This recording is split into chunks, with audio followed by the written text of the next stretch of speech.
Hello बच्चों, last class में हमने सीखा था कि किस तरह से एवरेज स्पीड हम लोग कैलकुलेट कर रहे होते हैं अलग अलग दिए हुए सिचुएशंस में।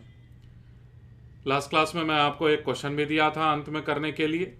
सवाल इस तरह से था कि एक पार्टिकल है जो कि स्ट्रेट लाइन में जा रहा होता है। उस पार्टिकल के लिए डिस्टेंस ट्रेवल्ड और टाइम टेकन, इन दोनों के बीच में जो रिलेशन है ये x equals to t square इस इक्वेशन के मुताबिक दिया जा रहा है। ठीक है, अब सवाल का पहला हिस्सा ये था, find average speed from t equals to 0 to t equals to 4 second. मैं आपको अंदाजे से बता भी दिया था कि किस तरह से क्वेश्चन को सॉल्व करना है।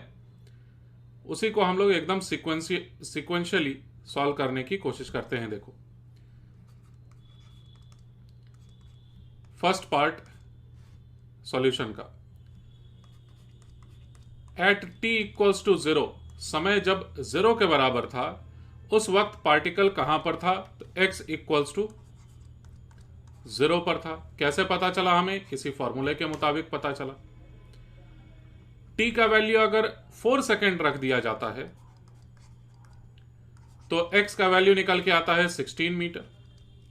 तो 16 मीटर की दूरी को वो तय कर चुका है।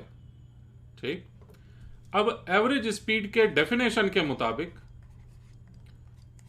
पहले जो चीज 0 मीटर तय किया हुआ था, बाद में जो चीज 16 मीटर तय किया हुआ है, तो 16 मीटर का डिस्टेंस ट्रेवल्ड डिवाइडेड बाय कितना समय लगा? 4 सेकेंड। आंसर बना 4 मीटर पर सेकेंड। मुझे लगता है कोई दिक्कत नहीं हुई होगी आपको इस बात को समझने में, आसान सी बात थी। सेकेंड पार्ट है फिर क्वेश्चन में। देखो, time t equals to 3 second से 7 सेकेंड तक करते हैं। At t equals to 3 seconds, 3 second पर पार्टिकल कितना डिस्टेंस ट्रेवल किए हुए था? 9 मीटर का डिस्टेंस ट्रेवल किए हुए था। ठीक, उसके बाद फिर t इक्वल्स टू 7 सेकेंड्स पर पार्टिकल कितना डिस्टेंस ट्रेवल किए हुए था? 49 मीटर ट्रेवल किए हुए था।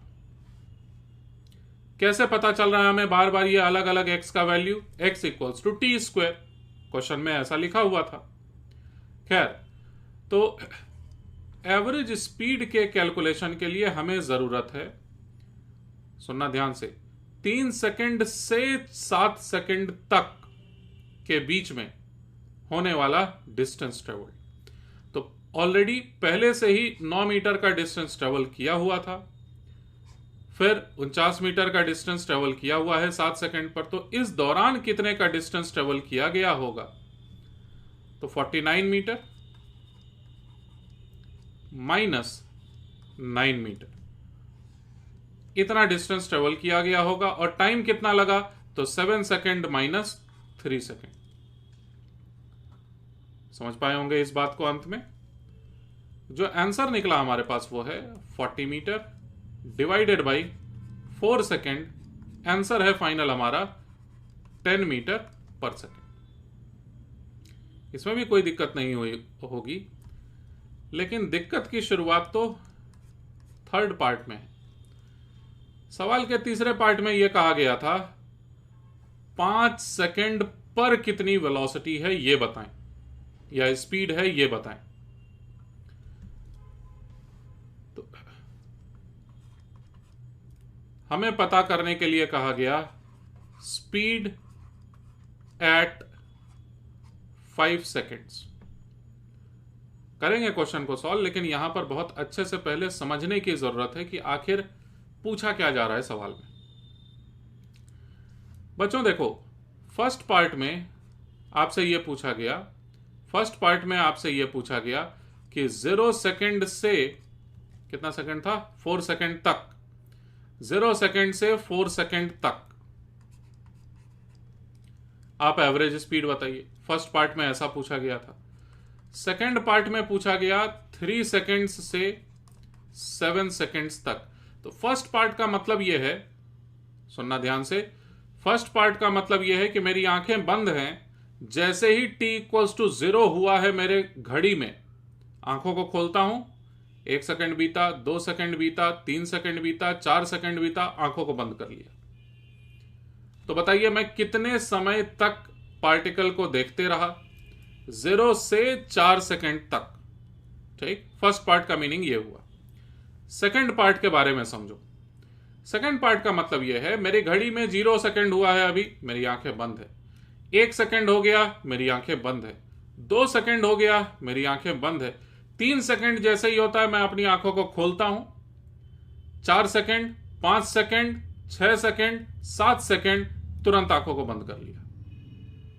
तो मतलब कितने समय के दौरान मैं पार्टिकल को देख रहा था? 3 सेकंड से 7 सेकंड तक। और इस दौरान मैं पार्टिकल की क्या एवरेज वेलोसिटी देखूंगा?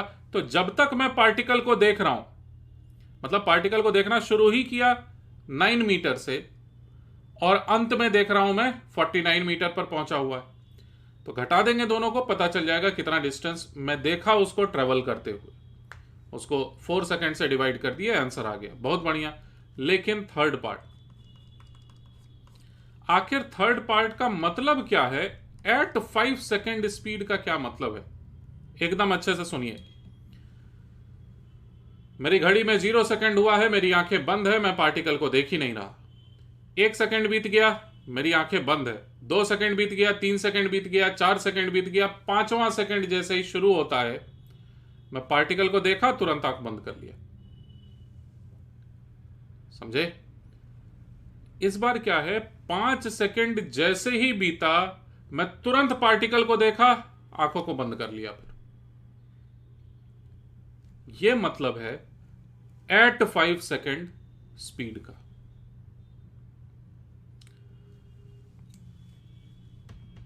जीरो से 4 सेकंड में टाइम इंटरवल का मतलब समय का अंतराल 4 सेकंड का है। 0 से शुरू होता है समय और 4 सेकंड तक मैं पार्टिकल को देख रहा हूं। 3 सेकंड से 7 सेकंड, इसमें टाइम इंटरवल कितना है? इसमें भी टाइम इंटरवल 4 सेकंड का ही है। लेकिन थर्ड पार्ट में मैं आपको जो बोल रहा हूं वो ये है कि 5 सेकंड के तुरंत बाद देखिए पार्टिकल को और तुरंत आंखों को बंद कर लीजिए। तो इस बार जो टाइम इंटरवल है वो बहुत ही छोटा है। टाइम इंटरवल इज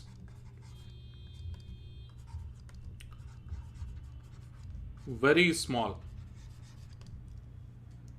मतलब तुरंत एक झटके से पार्टिकल को बस ऐसे, आंखें बंद हैं, पलक झपकाने भर की बात है, देखना है, बंद कर लेना है आंखों को। शायद आप वीडियो रिकॉर्डिंग में देख भी नहीं पाए होंगे कि मैं आंखों को कब खोला, बंद कर लिया। तो यही काम करना है। और अगर मैं केवल जस्ट आंखों को खोला उसके बाद बंद कर लिया, तो मैं क्या देखूंगा? पार्टिकल का एवरेज स्पीड कितना है इस दौरान। तो आप ये कहेंगे कि सर एवरेज स्पीड के फॉर्मूले के मुताबिक क्या होता है फॉर्मूला? डिस्टेंस ट्रेवल्ड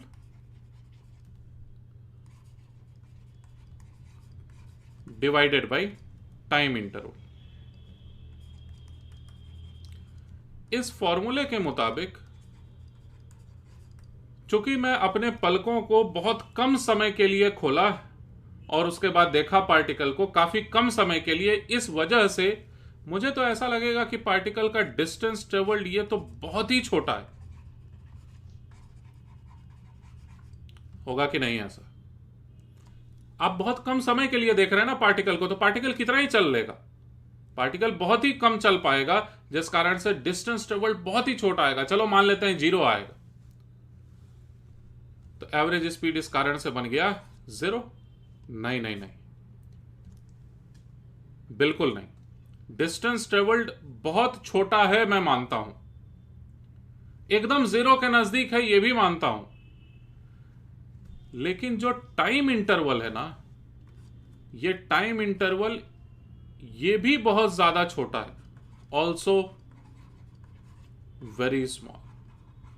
ये जो टाइम इंटरवल है ये भी बहुत छोटा है। मैं क्या कहना चाह रहा हूं समझने की कोशिश करिए। बात यह है, बहुत छोटा नंबर है, मान लो 0.0001, और एक दूसरा नंबर भी है 0.001, दो नंबर से मान लो x और y, थोड़ा सा मैथमेटिक्स हम लोग सीख रहे हैं, x और y दो नंबर से, इन दोनों को ऐड कर दो, वेरी स्मॉल, दोनों को ऐड करिएगा बहुत ही छोटा नंबर आएगा। दोनों को सब्ट्रैक्ट कर दो, x माइनस वाई कर दो, वो भी बहुत छोटा नंबर आएगा, या y माइनस एक्स कर लो, वेरी स्मॉल आएगा। x मल्टीप्लाइड बाई y कर दो, ये भी बहुत ही छोटा आएगा। लेकिन मजे की बात यह है कि x डिवाइडेड बाई y या फिर y डिवाइडेड बाई x अगर आप कर देंगे तो ये बहुत छोटा आएगा, इस बात की गारंटी नहीं है। y डिवाइडेड बाई x देखिए कितना आ रहा है यहां पर, y डिवाइडेड बाई x का वैल्यू यहां पर आ रहा है 10। इस एग्जाम्पल से मैं क्या सिद्ध करना चाहता हूं, मैं बस आपको यह बताना चाहता हूं, दो बहुत ही छोटे नंबर्स को जोड़ दो, घटा दो, गुना कर दो, आंसर बहुत ही छोटा नंबर आएगा। लेकिन दो बहुत ही छोटे नंबर्स को आपस में डिवाइड कर दो, कोई जरूरी नहीं है छोटा नंबर आए। यही हुआ है यहां पर, इस जगह पर यही हुआ।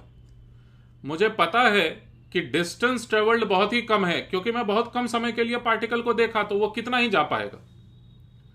तो पार्टिकल दरअसल बहुत ही कम दूरी तय किया है और बहुत कम समय के लिए हम लोग पार्टिकल को देखे भी हैं।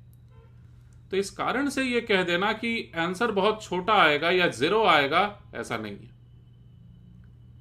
तो सबसे पहले आप यही बात लिखेंगे, निकालेंगे आंसर प्रॉपरली हम लोग, इसी पर हम लोगों का पूरा क्लास आज का फोकस्ड रहेगा। तो सुनिएगा ध्यान से, distance will be very small, मानता हूं इस बात को। टाइम इंटरवल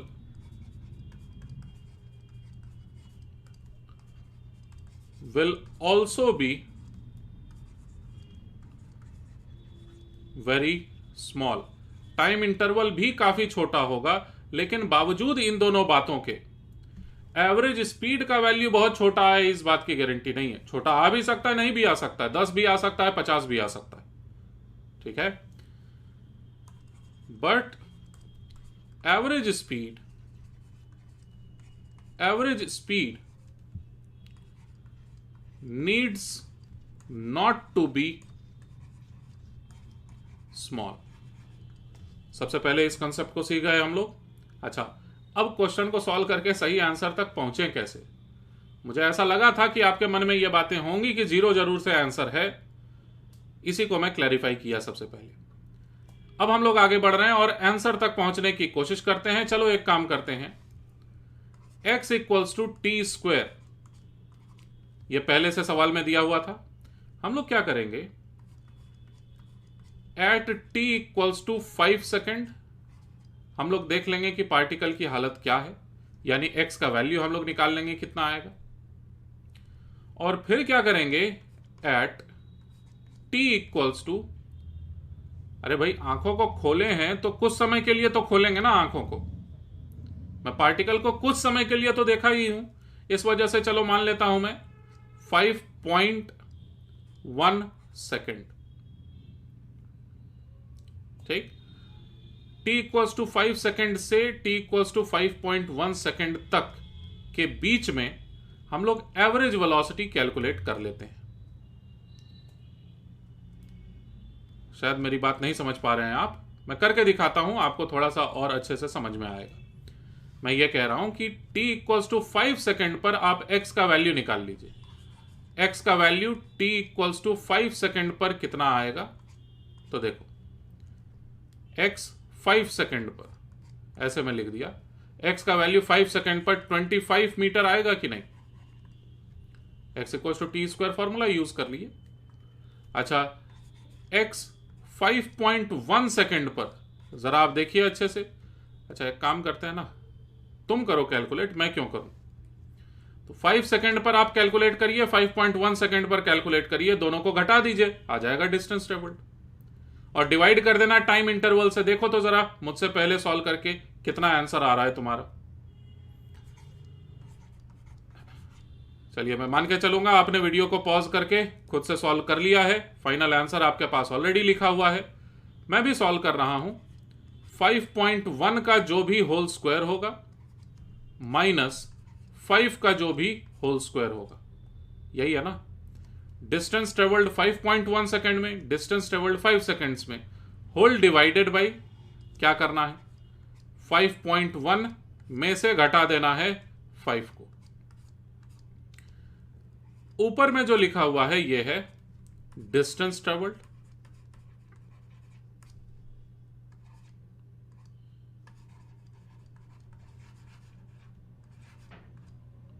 और नीचे में ये जो लिखा हुआ है ये है टाइम इंटरवल।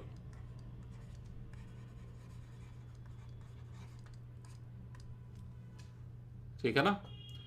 तो एवरेज स्पीड इक्वल्स टू इतना आना चाहिए था। तो एवरेज स्पीड जरा देखते हैं कितना आंसर आ रहा है। तो मुझे लगता है कि मैं थोड़ा अलजेब्रा यूज कर लूंगा। यहां पर ए स्क्वायर माइनस बी स्क्वायर का फॉर्मूला लगाने जा रहा हूं मैं। देखिएगा आप जरा ध्यान से, 10.1 ए प्लस बी, और ए माइनस बी के लिए बनता है हमारे पास 0.1, और डिनोमिनेटर में तो 0.1 पहले से लिखा हुआ है, तो ये दोनों कैंसिल हो गया। फाइनल आंसर बना हमारे पास 10.1। यूनिट को मैं कुछ देर के लिए छोड़ दिया था, लेकिन फाइनली जरूर लिखना चाहिए 10.1 मीटर पर सेकेंड। समझ गए बात। लेकिन याद रखना ये बहुत ज्यादा सही नहीं है, क्योंकि हमने अपने मर्जी से मान लिया कि 0.1 सेकेंड के लिए हम लोगों ने अपनी आंखों को खोल रखा है। मतलब 5 सेकेंड से 5.1 सेकेंड तक अपनी आंखों को खोले रखा, यह हमने माना है ना। इस कारण से यह बहुत ज्यादा सही नहीं है। इसको और सही कैसे बनाया जाए? इसको और सही बनाने के लिए चलिए एक काम करते हैं हम लोग। मेरे साथ साथ करना इस बार, मेरे साथ साथ भी नहीं, मुझसे पहले करना इस बार। t इक्वल्स टू 5 सेकेंड से t इक्वल्स टू 5.01 सेकेंड तक, यानी from t equals to 5 second से to t equals to 5.01 second तक जरा डिस्टेंस ट्रेवल निकालिए, टाइम इंटरवल निकालिए, दोनों को डिवाइड कर दीजिए, देखिए कितना आता है।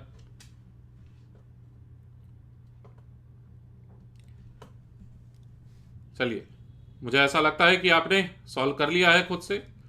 एवरेज स्पीड में निकालने की कोशिश कर रहा हूं, और इस बार मैं जो लिखूंगा वो है 5.01 का होल स्क्वायर माइनस 5 का whole square, whole divided by फिर क्या रहेगा 5.01 माइनस पूरा पूरा 5, यही रहेगा ना। अगेन ए स्क्वायर माइनस बी स्क्वायर का फॉर्मूला मुझे साफ लगते हुए नजर आ रहा है। रिजल्ट बनता है मेरे पास 10.01 multiplied by a minus b, लिखो तो 0.01 होल डिवाइडेड बाई 0.01। समझ गए। तो अब की बार क्या आंसर आया, ये दोनों देखिए कैंसिल हो गया, और फाइनल आंसर बना हमारे पास 10.01 मीटर पर सेकेंड। तो एक अंदाजा तो लग रहा है ना हमें कि किस तरफ आंसर जा रहा है हमारा। पिछले बार थोड़ा सा अप्रोक्सीमेट कैलकुलेशन किए, 10.1 मीटर पर सेकेंड आया, मतलब अंदाजे से क्वेश्चन सॉल्व किए 10.1 मीटर पर सेकेंड आया। फिर हमने सीखा कि और ज्यादा एग्जैक्ट करते हैं क्वेश्चन को सॉल्व, और ज्यादा एग्जैक्ट क्वेश्चन को सॉल्व करने पर आंसर निकल के आया हमारे पास 10.01 मीटर पर सेकेंड। अब मैं बोलूं कि और ज्यादा एग्जैक्ट सॉल्व करते हैं, और ज्यादा एग्जैक्ट सॉल्व करते हैं, और ज्यादा एग्जैक्ट सॉल्व करते हैं, तो क्या इसी क्वेश्चन में हम लोग जिंदगी बिता देंगे?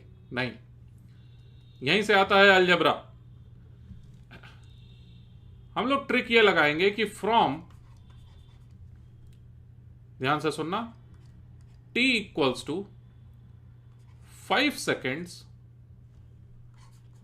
To t equals to 5 plus h seconds, 5 second से 5 जोड़ h सेकेंड्स तक हम लोग सॉल्व करेंगे, और h का वैल्यू जितना छोटा रखने का मन करेगा फाइनल आंसर में हम उतना छोटा वैल्यू रख देंगे h का।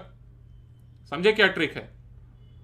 तो इस ट्रिक के मुताबिक सॉल्व करने की कोशिश करिए। इस बार देखिए कितना निकल के आता है एवरेज स्पीड का वैल्यू। मुझसे पहले कर दो। चलिए मैं भी सॉल्व कर रहा हूं। अब मुझसे पहले अगर नहीं किए हुए होगे तो आप सीख नहीं पाएंगे बातों को। 5 प्लस एच, एच का वैल्यू अभी जानते ही नहीं है कितना है, बाद में रख देंगे जितना छोटा रखने का मन करेगा। तो 5 प्लस एच का होल स्क्वायर माइनस केवल 5 का whole square whole divided by 5 plus h minus केवल 5। समझ सके? यह आंसर जो निकल के आएगा वो होना चाहिए वही ए स्क्वायर प्लस बी, ए स्क्वायर माइनस बी स्क्वायर का फॉर्मूला मैं लगा दे रहा हूं, ठीक, हमेशा की तरह। तो ये रिजल्ट बनेगा हमारे पास क्या, देखिए मैं और अच्छे से लिख रहा हूं इस बार तो।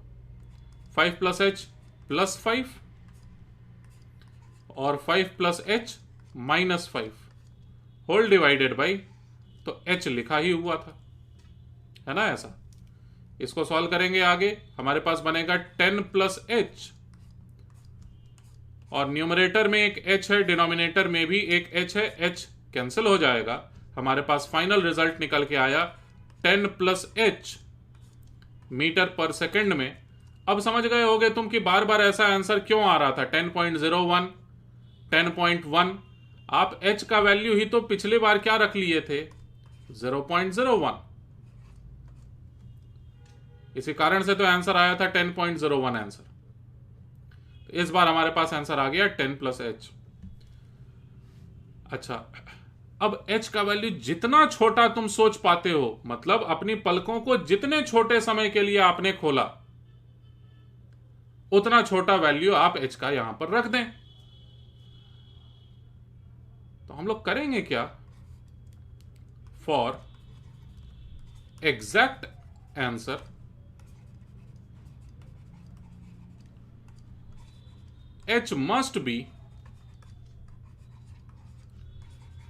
as small as possible। h का वैल्यू जितना छोटा रखा जाए उतना ही बेहतर हमें, उतना ही एग्जैक्ट हमें आंसर मिलेगा।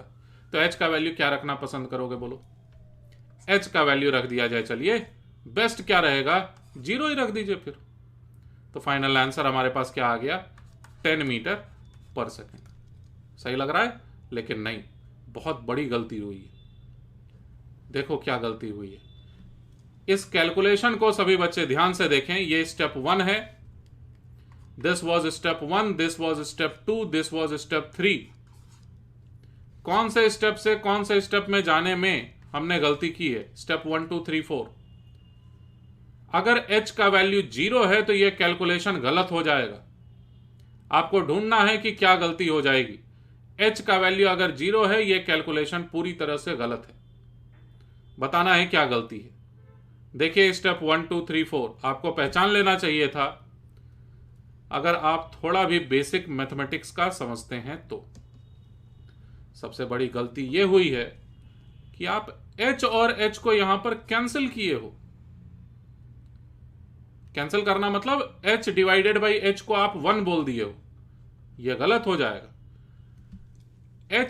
h को जैसे ही आप 0 रखिएगा, 0 divided by 0 is not equal to 1। 0 by 0 actually में अनडिफाइंड होता है। ठीक, ये तो मैथमेटिक्स वाली बात हो गई कि 0 बाई 0 अनडिफाइंड होता है। मैं एकदम सिंपल भाषा में समझाने की कोशिश करता हूं कि h का वैल्यू अगर आप 0 रख दीजिएगा, इसका मतलब यह होगा कि आपने अपनी आंखों को खोला ही नहीं। तो आप पार्टिकल को देखेंगे कैसे? आप पार्टिकल को देखेंगे ही नहीं तो स्पीड कैसे बताएंगे? तो h का वैल्यू जितना छोटा हो सकता है लेकिन 0 नहीं है। 0 रख दीजिएगा, इसका मतलब यह हो जाएगा कि आपने अपनी आंखों को खोला ही नहीं।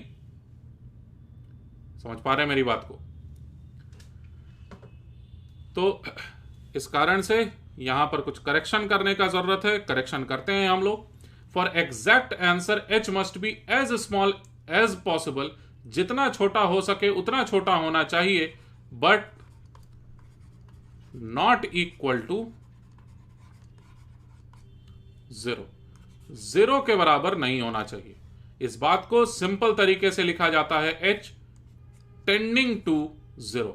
इसको पढ़ते हैं टेंडिंग टू। टेंडिंग टू का मतलब क्या होता है? 0 के एकदम नजदीक है, जितना सोच सकते हो उतना नजदीक है, लेकिन 0 के बराबर नहीं है। ठीक, यही मतलब होता है टेंडिंग टू का। अब h का वैल्यू टेंडिंग टू 0 रख दीजिए।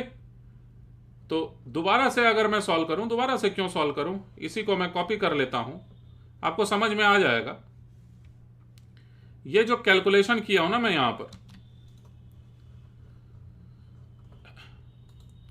इस कैलकुलेशन को फिर से मैं करने की कोशिश कर रहा हूं। आप लिखिए मत अलग से कुछ, मैं बस ये कह दूंगा, लिखने का तरीका होता है ये कि h का वैल्यू बहुत ही छोटा है लेकिन 0 के बराबर नहीं है। इसको लिखने का तरीका क्या होता है देखना, लेकिन डरना मत। Limit h tending to 0। ठीक है, इसको ऐसे लिखा जाता है बस, लिमिट h टेंडिंग टू 0। इसका मतलब क्या होता है? h का वैल्यू बाद में आप आंसर में लिख सकते हैं कि बहुत ही छोटा है। तो limit h tending to 0, h tending to 0 मतलब 0 के बराबर नहीं है h। और ये जो आप लिखे हैं ना यहां पर h टेंडिंग टू 0, इसी से आपको आजादी मिलती है h को इस तरह से कैंसिल करने की। और हम लोग फाइनल आंसर में भी लिमिट h टेंडिंग टू 0 लिखते रहेंगे। आंसर बना 10 metre per second plus 10 plus h metre per second, ये आंसर बना। लेकिन फाइनल आंसर में, और ध्यान से सुनिए, फाइनल आंसर में 10 में एक बहुत ही छोटा नंबर ऐड कर दो तो भी ये कितना ही रह जाएगा, 10 मीटर पर सेकेंड। यही हमारा फाइनल आंसर। समझ सके? 10 में अगर बहुत छोटे नंबर को ऐड भी कर दिया जाएगा तो भी वो 10 ही रह जाएगा। इस कारण से हम लोग ये आंसर रिपोर्ट कर देंगे। तो क्यों नहीं हम लोग शुरुआत में ही h को 0 रख दिए थे? h को 0 रख दीजिएगा अगर, तो ये कैंसिल करना गलत हो जाएगा। h 0 है ही नहीं, h 0 के एकदम नजदीक है लेकिन 0 के बराबर नहीं है, क्योंकि आंखों को खोलना तो जरूरी है ना। तो इस छोटे से टाइम इंटरवल में आप जो देखेंगे वो स्पीड निकल के आएगी 10 मीटर पर सेकेंड, और एवरेज वेलोसिटी फाइनली, अब आंसर जो निकाले हैं हम लोग उसी को मैं एकदम स्टेटमेंट में लिख रहा हूं। द एवरेज वेलोसिटी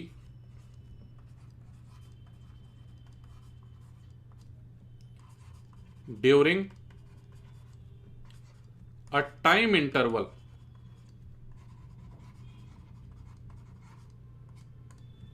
वेलोसिटी मैं गलती से लिख दे रहा हूं, वेलोसिटी के बारे में अभी जस्ट बात करेंगे हम लोग। द एवरेज स्पीड, ये स्पीड था, the average speed during a time interval tending to 0।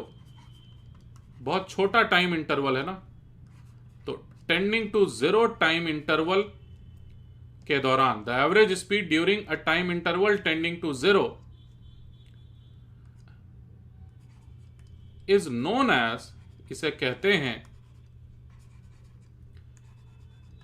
Instantaneous. Instantaneous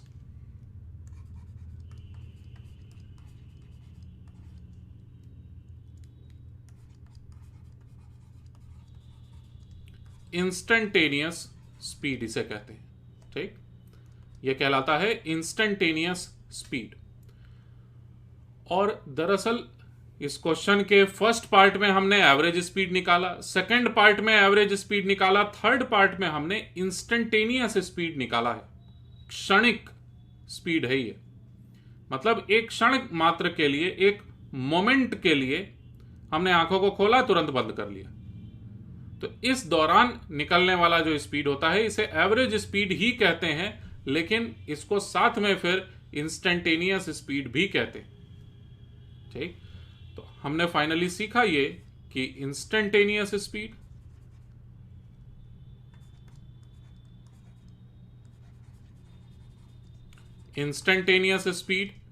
eight t equals to 5 seconds is 10 metre per second.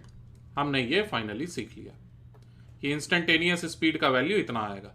और साथ में अब हम लोग तैयार हैं इंस्टेंटेनियस स्पीड का फॉर्मूला लिखने के लिए, लेकिन उससे पहले जरा रिवाइज कर लो। एवरेज स्पीड का फॉर्मूला क्या हुआ करता था? डिस्टेंस ट्रेवल्ड, मान लीजिए उसको मैं लिख रहा हूं डेल्टा एक्स से डिवाइडेड बाई डेल्टा टी, यह हुआ करता था एवरेज स्पीड का फॉर्मूला। सिंबल्स में लिख रहा हूं मैं, delta x divided by delta T. Instantaneous speed का क्या फॉर्मूला है? इंस्टेंटेनियस स्पीड का फॉर्मूला यह है कि delta x divided by delta t ही रहेगा, लेकिन जो ये डेल्टा टी है ना, ये बहुत ही छोटा जब हो जाता है। मतलब फिर से सुनो, आंखें बंद हैं, आंखों को खोले, कुछ देर तक देखते रहे पार्टिकल को, फिर आंखों को बंद कर ली। अगर ऐसा काम कर रहे हो आप, तो आप एवरेज स्पीड निकाल रहे हो। लेकिन अगर आपकी आंखें बंद हैं, अचानक से खोले और उसके बाद बंद कर लिए, शायद वीडियो में रिकॉर्ड नहीं हो पाया होगा, लेकिन अचानक से आंखों को खोले उसके बाद बंद कर लिए, तो ऐसे में जो स्पीड निकल के आएगा, दिखाई देगा हमें पार्टिकल का, उसी को कहते हैं हम लोग इंस्टेंटेनियस स्पीड।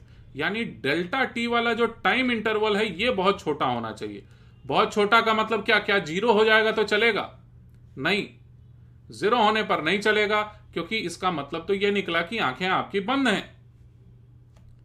इसको लिखा ऐसे जाता है, limit delta t tending to zero. डरे तो नहीं? चलिए, बहुत अच्छी बात। तो इंस्टेंटेनियस स्पीड तक हम लोग पहुंचे। इसी को ना अब कुछ मैं लिख देता हूं। आप बस यही है कि नई बातें हैं, अचानक से जब नई बातें ढेर सारी आने लगती हैं तो बच्चे अक्सर डर जाते हैं। आप बस डरिएगा मत। तो इंस्टेंटेनियस स्पीड इक्वल्स टू, इसको लिखने का तरीका होता है शॉर्ट में dx बाई dt। इसका मतलब क्या होता है?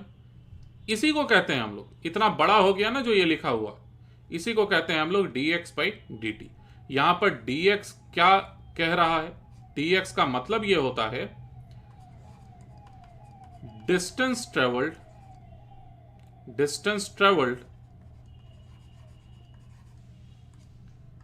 in very small time interval।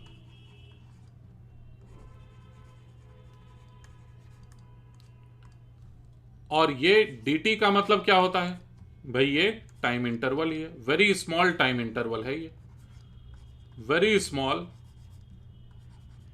Time interval.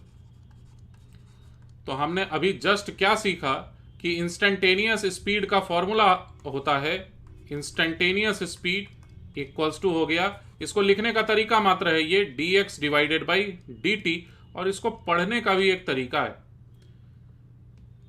ठीक है? ये dx बाई dt को पढ़ने का तरीका है, सुनते जाना ध्यान से। dx बाई dt को कई तरीके से पढ़ा जाता है। पहला तरीका है पढ़ने का, rate of change of x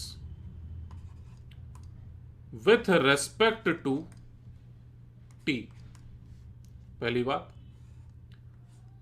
दूसरा तरीका है पढ़ने का, डिफरेंशिएशन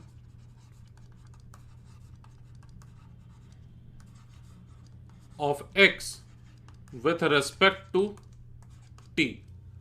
यह केवल इसी का नाम है, dx बाई dt को यह अलग अलग नामों से भी जाना जाता है। अच्छा, हम लोग तो लेकिन क्वेश्चन सॉल्व कर रहे थे ना, क्वेश्चन सॉल्व करते करते हम लोग ये सारी बातों से होके गुजरे। जो ये अभी अभी डिस्कशन किया हूं मैं कि इंस्टेंटेनियस स्पीड का वैल्यू जो निकल के आया था 10 मीटर पर सेकेंड निकल के आया था, ठीक उसी तर्ज पर, ठीक उसी मेथड से, इसी वाले मेथड से ये h मान के और लास्ट में जाके h को टेंडिंग टू 0 रख करके जरा आप कैलकुलेट करिए। और नेक्स्ट पार्ट में दे रहा हूं, 3 पार्ट कर चुके हैं हम लोग, इतनी बातें सीख चुके हैं हम लोग। अब 4th पार्ट में दे रहा हूं आपको क्वेश्चन सॉल्व करने के लिए। करिएगा आप इसे, find speed at t equals to 10 seconds. जरा करिए सॉल्व। स्पीड का वैल्यू 10 सेकेंड्स पर पता करिए, वही एच वाले मेथड से, जैसे बताया हूं एकदम बेसिक से, ठीक है ना। अच्छा, उससे भी पहले ये इंस्टेंटेनियस स्पीड पूछा हूं कि एवरेज स्पीड पूछा हूं?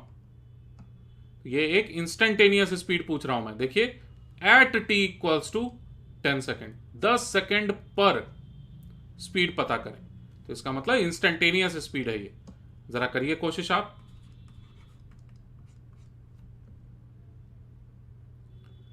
चलिए मैं भी सॉल्व करने की कोशिश करता हूं, ये मानते हुए कि आपने वीडियो को पॉज करके क्वेश्चन सॉल्व कर दिया है। आंसर जो आएगा, यानी इंस्टेंटेनियस स्पीड जो आने वाला है, वो होगा, कैसे करते हैं सॉल्व, 10 सेकेंड्स पर हमें पता करना है, तो 10 प्लस एच का होल स्क्वायर माइनस 10 का whole square whole divided by 10 plus h minus 10। यह सिर्फ और सिर्फ मैं आपको इसलिए दिया हूं ताकि आपको लिखने का प्रैक्टिस हो जाए, एच टेंडिंग टू 0, आपको इस बात से डर ना लगे। फिर ये इक्वेशन लिखे होंगे आप। अब बार बार आपको ये लिखना पड़ेगा, क्योंकि ये हमें h को कैंसिल करने की आजादी हमें यही देगा, साइड में जो लिखा हुआ है लिमिट h टेंडिंग टू 0, ठीक है ना। इसको सॉल्व करेंगे, फाइनल आंसर आएगा हमारे पास 20 मल्टीप्लाइड बाई एच, नहीं 20 plus h multiplied by h whole divided by H.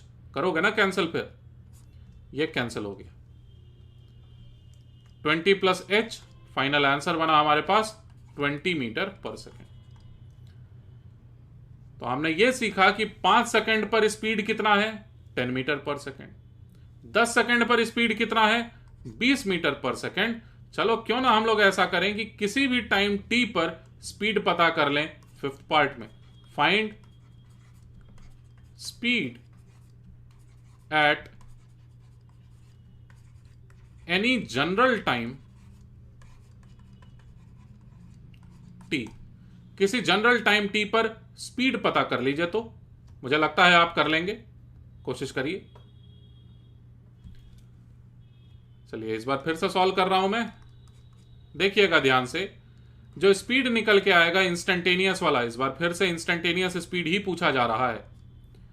Instantaneous speed का वैल्यू इस बार निकल के आएगा t प्लस एच का होल स्क्वायर माइनस t का whole square divided by t plus h minus t। Limit लिखना भूल गया, देखो, लिमिट h टेंडिंग टू 0 होगा ऐसा।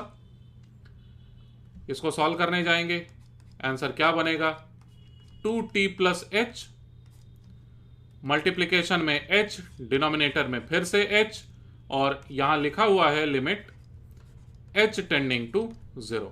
फाइनल आंसर क्या आया हमारे पास,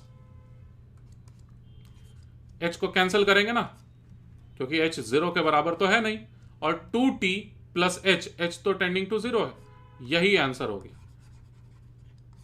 मीटर पर सेकंड में आएगा, लेकिन यही आंसर हो गया। इसी कारण से बार बार निकल के आ रहा था 5 सेकंड पर 10 मीटर पर सेकंड, 10 सेकंड पर 20 मीटर पर सेकंड, 50 सेकंड पर कोई पूछे तो 100 मीटर पर सेकंड आंसर है। तो जो हमने सीखा उसको मैं फिर से बता रहा हूं कि इफ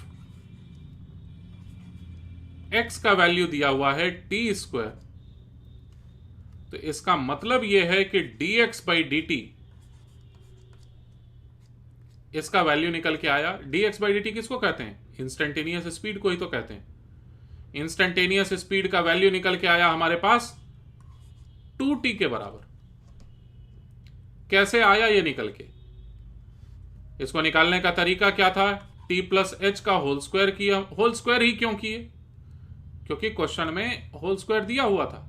अगर यहां होल क्यूब दिया हुआ रहता तो हम लोग होल क्यूब कर रहे होते, जो कि अभी जस्ट करेंगे, ठीक है ना, टी स्क्वायर। अच्छा, उसके बाद फिर divided by t plus h minus t, और यहां पर लिमिट लिखा हुआ था h टेंडिंग टू 0। इसे सॉल्व करने पर फाइनली हमने निकाला 2t, यह आंसर आया था हमारा, अभी जस्ट किए हैं सॉल्व। तो एक नया क्वेश्चन में दे रहा हूं आपको। क्वेश्चन बस इतना सा है कि if x equals to t cube. ठीक है, फाइंड dx बाई dt। ये जब आप सॉल्व कर देंगे तो आपको एकदम अच्छे से हमेशा के लिए समझ में आ जाएगा कि dx बाई dt क्या होता है। इसका मतलब नाम में नहीं छिपा हुआ, इसका मतलब फॉर्मूले में नहीं छिपा हुआ। इसको जब आप खुद से सॉल्व करके टी क्यूब का डिफरेंशिएशन खुद से जब तक नहीं निकाले हुए रहेंगे तब तक आपको कभी इसका असली मतलब नहीं समझ में आएगा, है ना। तो dx बाई dt साथ में नहीं कर रहे हैं, dx बाई dt का बस मैं शुरुआत कर दे रहा हूं। लिमिट h टेंडिंग टू 0 लिखना जरूरी है, और यहां पर क्या लिखा जाना चाहिए, t plus h whole cube आ गया, माइनस केवल t का होल क्यूब, और डिवाइडेड बाय में फिर क्या है, t plus h minus t. इसको सॉल्व करो जरा मुझसे पहले और देखो आंसर क्या आता है, उसको हम लोग याद कर लेंगे।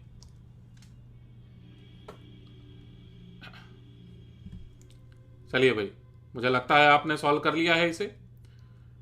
तो लिमिट वाले टर्म को मैं ऐसे ही लिखे रहने देता हूं, और a cube minus b cube का फॉर्मूला मैं अप्लाई करने जा रहा हूं यहां पर, a cube minus b cube, जिसके मुताबिक t plus h minus t, और दूसरे ब्रैकेट में टी प्लस एच का होल स्क्वायर प्लस टी का whole square minus t multiply, sorry plus होता है ये, t multiplied by t plus h, ये रहेगा कंप्लीट न्यूमरेटर, डिवाइडेड बाई केवल लिखा हुआ है डिनोमिनेटर में h, यही ना। और थोड़ा सा सिंप्लीफाई करेंगे, पहला वाला ब्रैकेट केवल h ही तो है, लिमिट h टेंडिंग टू 0, पहला वाला ब्रैकेट केवल h ही तो है, तो h डिवाइडेड बाई h हट जाएगा ये, और दूसरे वाले ब्रैकेट को ऐसे ही लिखे रहने देते हैं, h कैंसिल हो रहा है। दूसरा वाला ब्रैकेट है क्या, t प्लस एच का होल स्क्वायर प्लस t का square plus t into T plus H,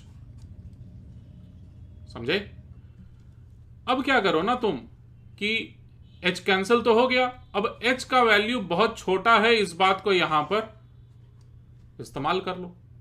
तो t प्लस एच क्या बन जाएगा, केवल t, यहां पर भी t प्लस एच केवल बन जाएगा t। तो फाइनल आंसर आया हमारे पास टी स्क्वायर प्लस फिर से टी स्क्वायर, यानी कि 3t स्क्वायर। हमने अभी अभी ये सीखा कि if x equals to t square, dx by dt का वैल्यू हमने निकाला, यानी इंस्टेंटेनियस स्पीड का वैल्यू हमने निकाला था 2t पिछले पार्ट में, और अभी अभी जस्ट हम लोगों ने यह सीखा कि x equals to t cube अगर होता है तो dx बाई dt का वैल्यू 3t स्क्वायर होता है।